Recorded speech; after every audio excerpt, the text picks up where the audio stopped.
first time to the stage, a nice, warm Levittown welcome, Mr. Jack Platt.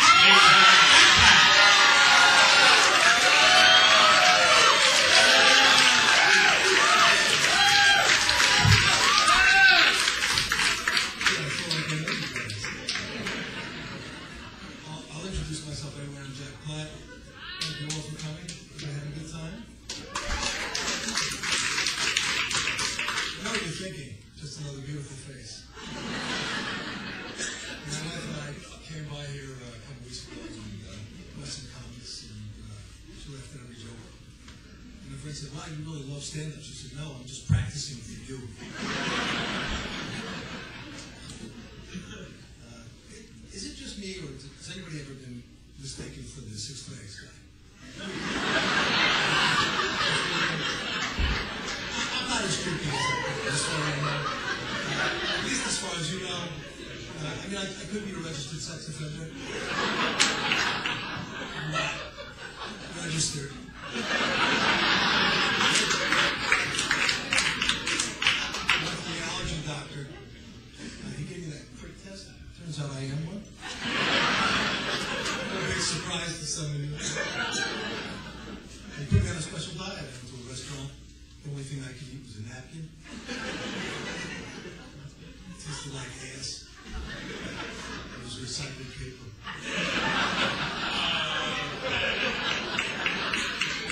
I'll take that. Next time I'll just eat the misery.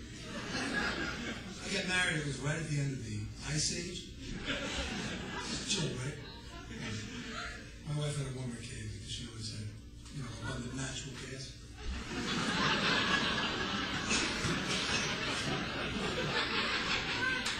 Al Gore would have loved the Ice Age, right? Ever since Al Gore won the Nobel Prize, it's like all of a sudden it's the no big deal. It's like when Ben Affleck won an Oscar, people who had him started sending him back.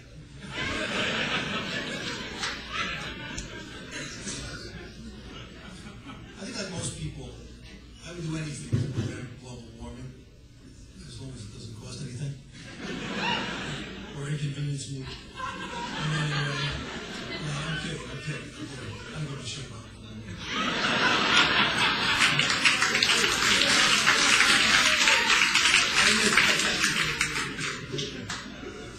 I call my wife CSI because she's curious. My son in college sends me a text message all the time. Talk to me. Usually I got one a week, 2 words. Michelle says, "What did you say?" "Sup, G?" "Well, how's he doing?" I don't know. "Well, how are his classes going?" "I don't know." "Well, what do you know?"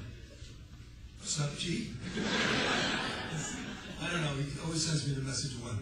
I say, "How are you?" He says 1. I say, "How are your classes going?" 1. I think 1 means if you ask me one more question, I'll turn off my phone.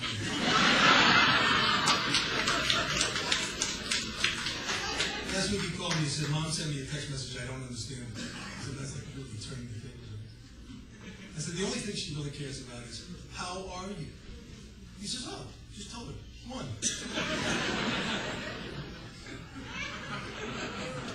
Well, my wife says I would forget in my head if it wasn't glued on.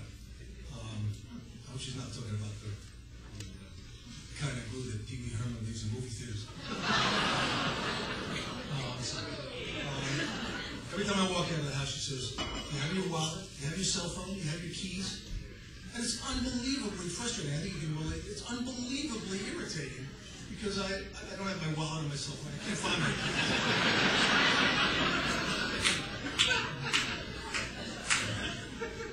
My mother, God bless her, is 87.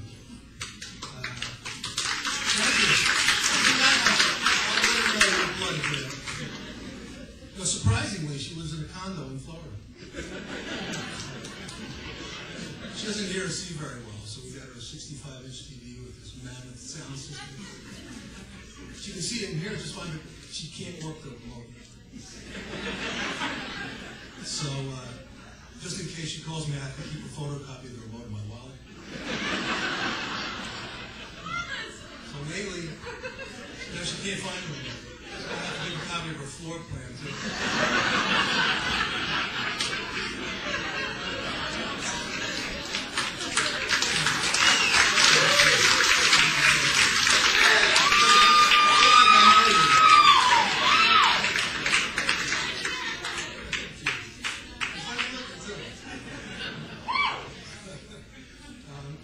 those of you who are younger than me, and I think that's everybody, I thought I'd just run through a couple of traumatic events I've lived through in my lifetime. Just wanted to remind you. John Kennedy died, was assassinated.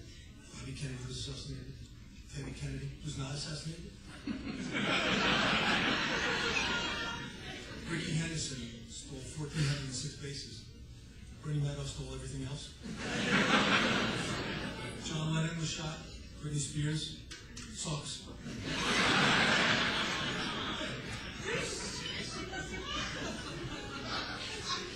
I think people today make some questionable decisions when it comes to personal appearance.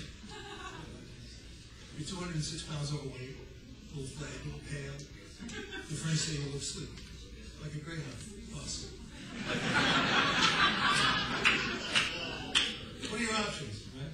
Join a gym, do some jogging, right? Atkins diet's good, or you can get a tattoo. A star or heart, your college, Nassau Community College, right there on your chest. And now, you're colorful, you're attractive, you're a catch, right? Yesterday you looked like a bus, today you look more like, an ice cream truck.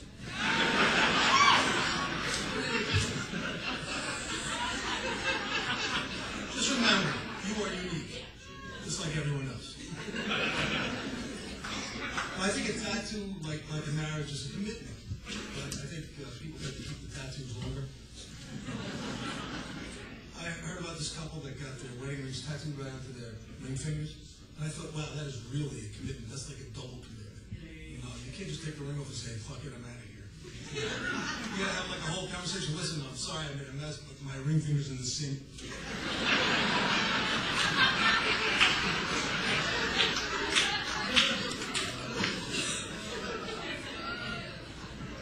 My shitty little retirement plan got screwed up in a crash, I guess like a lot of people's. And some of my friends who have more money than me said, what are you complaining about? I lost so much more money. And the key thing, asshole, is that it's not really a question of how much you lost, it's what you have left. So if you have a ton of money, then shut the fuck up.